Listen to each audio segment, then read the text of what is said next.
Aloha mai kako, and welcome to our show, UHM-TV Eco 2022. From our Journalism 330 class, I'm Kalawai'a Nunies, and it's my pleasure to invite you to watch our program. Sit back and learn about the environment here in Hawaii. Haunama Bay in Mauna Lua is a hotspot for tourists. A new program allows kama'aina increased access to this beach. Isabella Colt has the story. If you grew up in Hawaii, you probably picture Haunama Bay as a place bustling with tourists. You might think fondly of mysteriously quiet days when its blue waters and expansive reef are left untouched, because you understand that for the majority of the time, Haunama Bay is not like this at all. It remains one of the most heavily commercialized locations in Hawaii. The City and County of Honolulu laid out its 1990 Haunama Bay Conservation Plan to limit foot traffic, educate visitors on the importance of treating Hawaiian ecosystems with care, and slowly improve the conditions of our precious environment. Since then, Haunama Bay's natural beauty has flourished, but with that, tourist demand has only increased. Locals stopped visiting Haunama Bay due to overcrowding. It seemed to them that while the bay was still part of Hawaii, it had lost its sense of home. A focus on and emphasis on commercializing Haunama Bay has driven residents, including Native Hawaiians, away from this very special natural resource that used to be a playground for the elite. What would you say has been the biggest contributor to the destruction of Haunama Bay's ecosystem? The focus on commercialization of this natural resource with little to no active resource management by the jurisdictional agencies. In the light of Haunama Bay's new program for locals, it is more important than ever to practice visitor education. Over the years, they have promoted things like snorkeling tours and swimming lessons, while failing to provide accurate insight on Haunama Bay's truly delicate ecosystem. This is why the Haunama Bay Education Program was formed.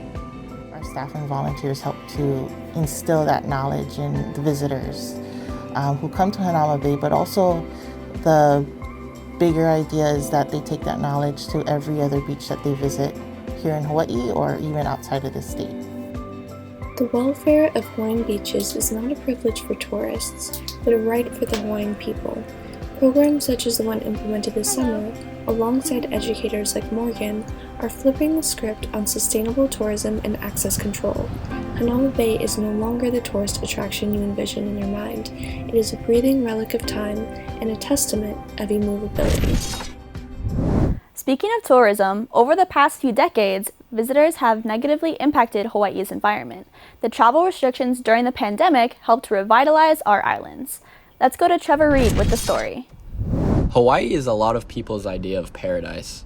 People travel from all over the world just to experience the shining sun and turquoise water.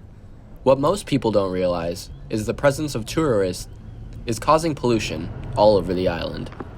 So one of the most famous spots to hang out on the island is Waikiki, but what a lot of people don't know is how polluted it is with sunscreen and oils and just other trash. As bad as COVID-19 was, I think that it did have somewhat of a positive impact on the island because it sort of gave it a break from the tourism and let the island heal a bit. An article published by KHON back in 2021 discusses how the pandemic had a positive effect on Oahu's environment. We not only saw a decrease in trash, but also saw clearer waters and more fish. I don't really know a solution to fixing the problem, but I do know that if we kept people more well educated on what's happening here, they could make the conscious decision to treat the island with the respect that it deserves. Pollution is a big problem all around the world, but I think that it has a bigger impact on Hawaii because we have less space here, and so we can't really ignore the problem they kind of have the luxury of in other places. Zach Scher, a student at UH Manoa, believes although it will be hard, there is still a variety of things the people of Hawaii can do in order to tackle the problem of pollution. I believe that pollution due to tourism can be prevented by taking measures such as putting information on maps and tour guide manuals and stuff that just have basic information about disposing of trash, and as well as just cutting down on single-use plastics in general, especially at like ABC stores and other stores that have a very heavy flow of tourists going in and out. And at a government level, I think there needs to be more money funded into programs such as beach cleanups. While it is really important to take responsibility for your individual actions, it's also very important to raise awareness for the problems that you know of and just kind of get the word out there of what people can do to help. This is Trevor Reed reporting with UHMTV. Resource accountability is a concern for Hawaii. Since the Red Hill water crisis began, UH student activists are following the issue of contaminated water, focusing now on the Kalawai'a. Noe Nekotani has the story.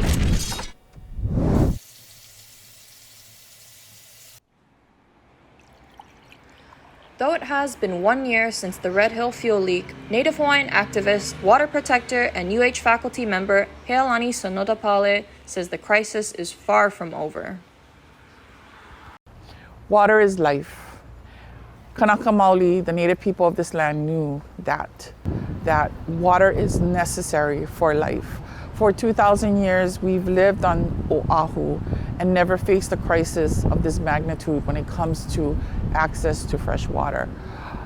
The U.S. military, the U.S. Navy, is threatening the very life of this island and the people that live on this island. It's really been people power, and that's why I love this movement. I really do. I've actually worked with so many different types of people in this movement because it's a human issue. It's like, if you drink water, then you should be paying attention.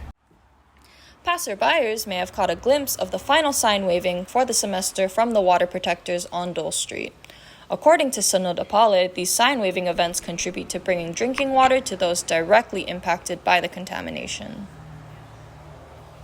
We're made to believe that, standing outside and holding a sign or speaking up doesn't make a difference. But I've seen in this movement, I'm gonna get emotional, that it has made a difference, and we have been the front line. Sorry, just get the emotional and talk about it. Downstream of Manoa lies another community-driven project set on cleaning their nearby canal. A budding initiative aimed at restoring the Kalawai'a is just the tip of the iceberg for students in the school's STEM program. Kalawai'a Elementary School's principal, Marie DeBusca, is proud of the ongoing restoration efforts her students have taken part in through all grade levels. The school's hands-on STEM program, in partnership with a local initiative that aims to clean the Kalawai'a, are projects that DeBusca hopes will instill stewardship in students at a young age, in the hopes that their passion for the community and the environment carries into their futures. It's been a great joy coming to Kalawai'a because I learned a lot about how our teachers are engaged in what we call the 21st century teaching and learning process. So as I mentioned, it's an open inquiry process where we start conversations with our students to ask them, what do you care about? What are you interested in? What do you think you might want to make an impact? Is there a challenge or a problem that you see in the community? And then how might we address that? This is Noe Nekotani with the story. A new study shows that Hawaii shores are rapidly eroding, and it can have serious consequences. Megumi Sakuta has the story. Waikiki Beach is the state's largest tourist destination and values at over $2 billion in annual income. For decades, this beach had been facing erosion, but a recent research article from University of Hawaii at Manoa explained how the beach had been losing sand and land. Yeah, so we basically did 2 years of weekly surveys at Waikiki Beach to better understand how the beach is changing over time and to understand what impacts the beach. Previously, a lot of standard beach models predict that sand from the beach that we can sit on basically is eroded and transported just into the near shore under the water. But what we found with this long-term study was that for most of the cases, instead of the sand being moved from shore to the offshore, it's actually moved along the shore. Until now, the state have kept putting new sand onto the beach roughly every decade. However, this new study suggests that as sea level rises and the ocean condition gets more rough, then we would see accelerated erosion and it will cost more money to maintain it. This iconic beach is eroding faster than we can refill it back with sand. Anna Mikkelsen had found the reason why the beach is eroding. Will this help the state create solutions to help protect this beach? No. Senator Glenn Wakai claims there are no new definite solution to protect Waikiki Beach, but to continue refilling sand, calling it a stopgap measure. Tourism industry is going to start to erode. I mean, you look at Waikiki, that's the crown jewel of tourism in the state. And if we have a smaller and smaller and smaller Waikiki, there are going to be fewer and fewer tourists that are going to come to Hawaii. Currently, the government is taking active approaches to mitigate future beach erosions on businesses such as hotels. They are placing rules on building or renovating businesses 30 or 40 feet away from the watermark when it was previously only 20 feet. But the Senator Wakai worries about entities and facilities that have already been built, as they would have to fight to keep their buildings from drowning in the ocean. We, as a state, need to look at other cows that give milk other than tourism. For UHM TV, I'm Megumi reporting. The ongoing threat of coastal erosion continues to impact Hawaii's shorelines, roads, and residents. UHM TV sat down with renowned UH scientist Dr. Chip Fletcher, who talked about the environmental impact of rising sea levels. Savannah Williamson has the story. These beaches may not be here for long, as Hawaii is forced to deal with rising sea levels and their increasing effects across the islands. Of course, the ocean rising will cause waves to run further up on the shoreline and into the land behind the beach. But it also causes salt water to rise up in the storm drain system, where rain runoff is typically transferred away from our urban areas through pipes and then discharged into canals or directly into the ocean. Because of sea level rise, the ocean comes up those same pipes and backflows out of our drain system onto streets. These more irritating effects can quickly turn into much larger issues, such as the flooding in Waikiki just last year during a king tide with high rainfall. Newer statistics are showing an even higher rate of sea level rising and erosion occurring across the island. We need to move homes out of this vulnerability area because it's dangerous and because protecting the homes in many cases leads to illegal seawalls, which is a violation of the state public trust.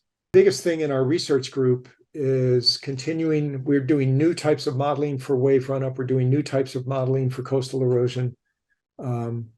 We are drilling wells in Waikiki and other urban areas in Honolulu to monitor the water table so that we better understand it, which then we take that direct observation, those direct observations, and we feed them into a model so that the model does a better job of reproducing reality. With coastal health in mind, former Hawaii Governor Ige announced 2022 the year of limu. From a rich food source to traditional Hawaiian medicine, this underwater plant has been vital in our islands for centuries. Kalawai'a Nunies has the story.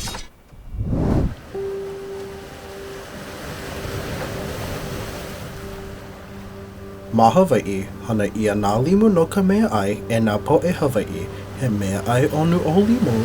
A ka hiki ke ho'ohana ka limu no la'au lapa'au, ho'oponopono a me mea ai no nā holoholo nā.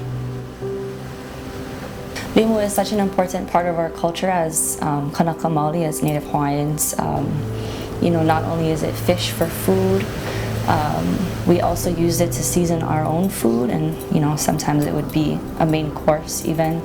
It was also used in La'aulapa'au or Ho'oponopono, which is a ceremony to heal for each person involved in the hihia or pilikia.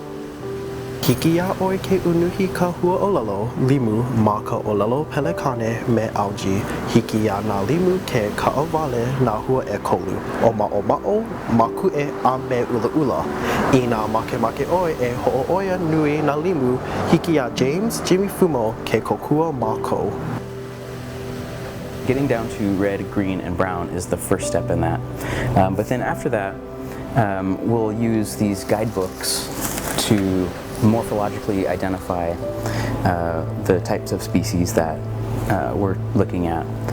This is Limu pepeau pedina is the genus name. There's quite a few different species of pedina in Hawaii. They are a calcified brown algae that has a thin brown blade with small calcified rings in it. These are very common in the intertidal.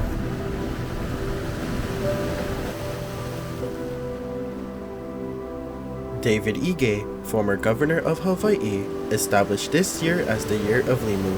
So, let's end this year with some limu.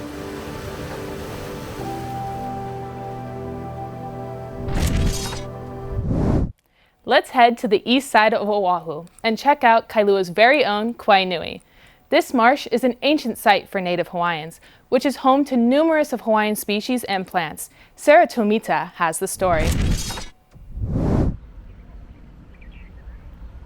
On the banks of Kauai Nui, the calls of the Hawaiian moorhen can be heard throughout the area. The Kauai Nui Marsh Wildlife Sanctuary and Haumakua Marsh are home to endangered native water birds. The restoration and maintenance of these places are vital to the species' survival. Kouluakalana, a local nonprofit established in 2020, works to remove invasive species and restore Kauai Nui Fish Pond.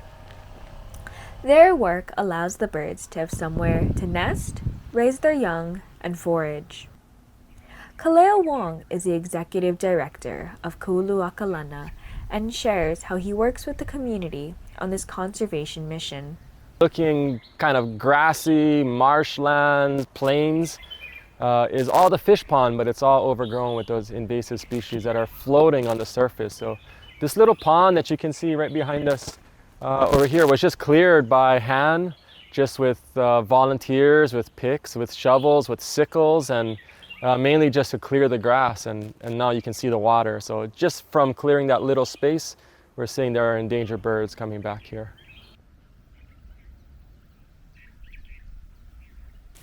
The Kauai Nui Marsh here in Kailua is one of the largest wetlands in Hawaii. It is home to the Hawaiian stilt, duck, coot, and moorhen. Kaleo and his team work closely with the Kauai Nui biologists on the best strategies in the revitalization of these Hawaiian species.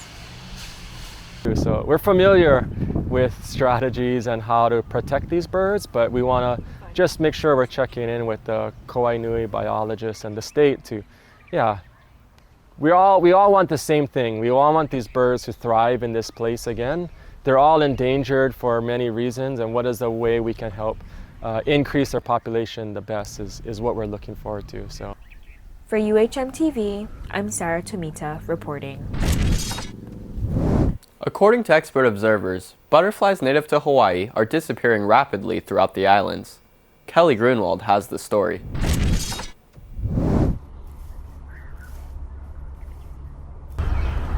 No, I worry for the butterflies. They still stay here because this is kind of their home and their food supply.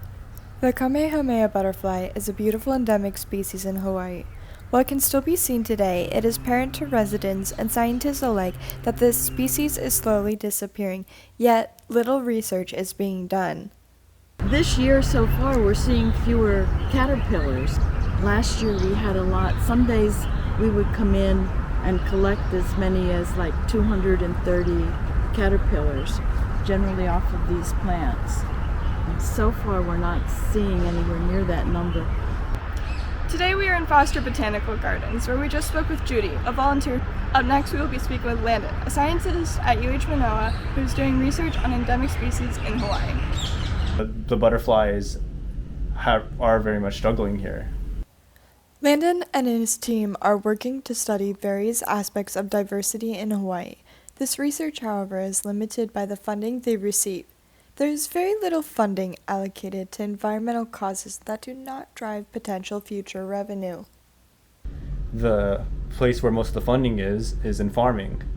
So when it comes to conservation, we don't really explore this aspect, just because there's not a lot of funding for it. Currently, no aspect of these butterflies are being studied, from their population numbers to their food supplies. And of course, they are endangered. The host of the Kamehameha butterfly is mamaki, endemic native plant. Of course, we don't have funding for it, but this is just something that our lab is interested on the side. So we do try, and we do have interest in native plants. Diversity of endemic butterflies in Hawaii is disappearing, along with many native plants. When these native plants and species go extinct, the Hawaiian ecosystem will crash. Despite this outcome, funding is not being allocated to new research and conservation. So what is the future of these species without further research? Only time will tell. For UHM-TV, I am Kelly Gruenwald, reporting. With everything going wrong with the environment, it's nice to have some good news, and it may just come in the form of plastic. Tori DeJournett has a story. A new paving initiative has begun on Fort Reaver Road in Ewa Beach. It may look like asphalt, but it's actually a mixture of recycled plastics. How does this turn into the road we drive on? Officials say over 40% of the new pavement material contains recycled plastics. This isn't a new technology, however. It is new to the island chain. What could we expect in the near future regarding paving our roads across Oahu? Let's find out from the experts. Yes, this is better than standard asphalt, because standard asphalt, you're taking virgin, hot off the press plastic pellets and putting them into asphalt, whereas this one, we're using recycled materials. Nearly 200,000 plastic bottles are in this mixture. The hope is that this mixture will be able to hold up like regular asphalt for cars to drive on in years to come. Decided to initially use a product called New Road, which is post-industrial recycled plastics that were made into pellets that are compatibilized to be added into the roadway. If successful, this project will pave the way for more roads to be paved with the recycled mixture. The project could be scaled up to remove plastics from our oceans. From city roads to coastal shores, environmental health is vital for Hawaii's future. Make it your New Year's resolution to advocate with us for a healthier home. Mahalo nui loa from the class of Jour330. I'm Isabella Colt, and it's been a pleasure. A hui ho. Aloha. Aloha.